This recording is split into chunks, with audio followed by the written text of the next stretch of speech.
అందరికీ నమస్కారం. ఈరోజు మన కథ సత్యం శంకరమంచి రచించిన అమరావతి కథల నుంచి దూరంగా సారంగధర. సాయంత్రం 6:30కే వీధి అరుగుల మీదకి చిమ్నీ బొడ్లతో లాంతర్లతో వచ్చేశారు పిల్లలు. పరీక్షలు దగ్గరకు వస్తున్నాయి. పుస్తకాలు తెరిచారేమో గునగున చదువులు, ఆపకుండా తలెత్తకుండా కంఠోపాఠాలు.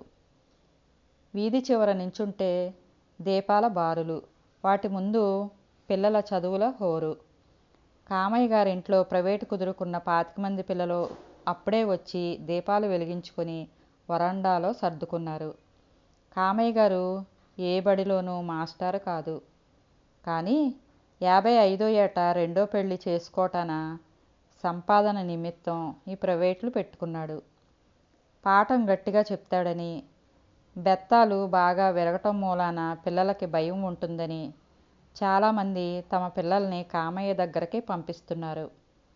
8 గంటలకి భార్య లక్ష్మమ్మ వండిన వేడి పప్పుచారుతో కమ్మగా భోజనం చేసి త్రేయించుకుంటూ నులక మంచం మీదకి వచ్చాడు కామయ్య.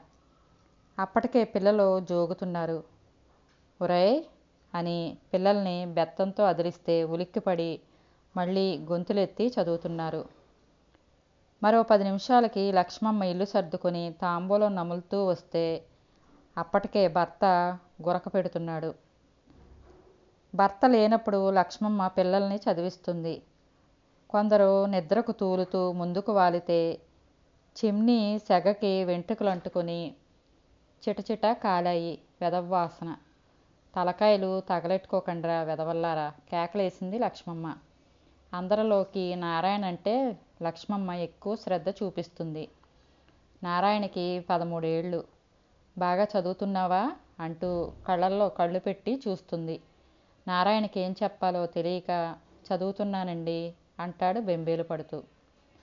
ఇంతలో మంచినీళ్ళ వేళ వచ్చింది. ఇంతమందికి మంచినీళ్ళంటే 2 బిందెల నీళ్ళు అవుతాయి కనుక అందరూ లాంతర్లు వేసుకుని కృష్ణకి పోవలసిందే. అది పిల్లలకి ఆట విడుపులా ఉంటుంది.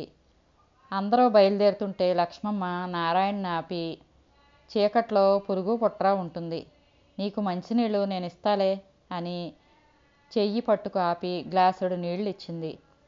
నారాయణకి పిల్లలతో వెళ్ళాలని సరదా. ఆ గ్లాసుడు నీళ్లు తాగి ఇప్పుడే వస్తా అని పరుగున వచ్చి పిల్లల్ని కలుసుకున్నాడు. వీళ్లతో పాటు వీధిలోని పిల్లలు కూడా చేరారు.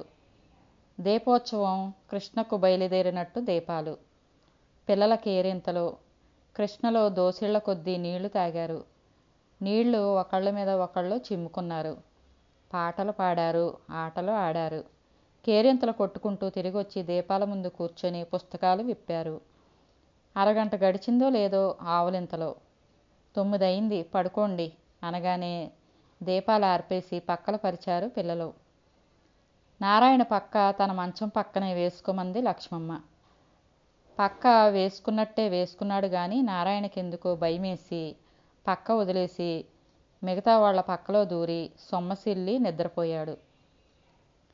తెల్లవారుజామున 4ంటికి గంట కొట్టినట్లు లేచాడు కామయ్య.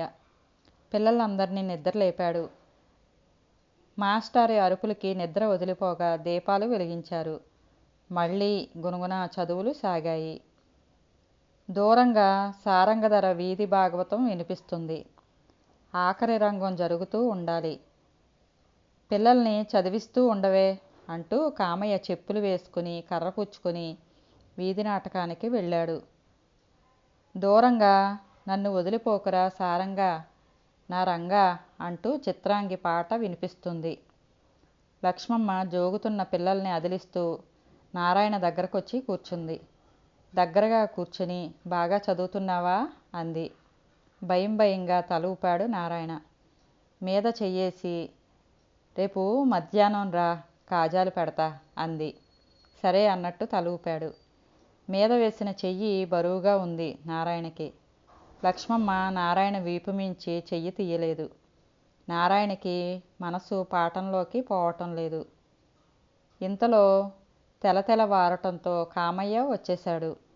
వచ్చి రాగానే కాళ్ళు కడుక్కొని పిల్లల్ని తలా 4 ప్రశ్నలు వేసి పంపించేశాడు. నారాయణ ఇంటికొచ్చి ముఖం కడుక్కుంటున్నాడే గాని మనసంతా చికాగ్గా ఉంది. పంతులమ్మగారు తన వైపు చూస్తున్నప్పుడల్లా తనకు ఎక్కడలేని సిగ్గు. చెయ్యి పట్టుకు పలకరిస్తే భయం. ఆ భయం అలాగే ఉండిపోయింది. వంటింట్లోకొచ్చి చద్ది తింటుంటే నారాయణ మేనమామ నలుగురు పెద్దలతో పక్క ఊరు నుంచి హుటాహుటిన బయలుదేరి వచ్చాడు. ఉభయ కుశలోపరి అయిన తర్వాత తాపీగా మంచాల మీద కూర్చుని వచ్చిన విషయం చెప్పాడు. నారాయణకి మా అమ్మాయిని ఇవ్వటం వాళ్ళు పుట్టినప్పటి నుంచి అనుకుంటున్నదే. మా అమ్మ పెద్దదైపోయింది. ఇంకా 4 ఏళ్లకు చేసే పెళ్ళి ఇప్పుడే చేసేస్తే పోలా? ముసలమ్మ కళ్ళతో చూస్తుంది. నారాయణకి చద్ది మింగుడు పడలేదు. చిన్నవాడు ఏం తొందర? తండ్రి సణుగుతున్నాడు. నాకు తొందర లేదు ముసలాళ్ళ గురించి అంటూ ఇంకా చెబుతున్నాడు మేనమామ. నారాయణకి ఉన్నట్టుండి ఏడుపు వచ్చింది. ఎంత ఆపుకుందామన్నా ఆగలేదు.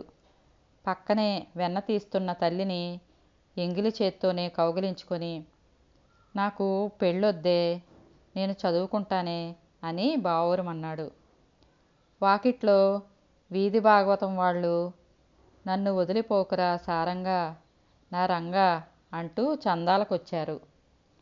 కథ సమాప్తం.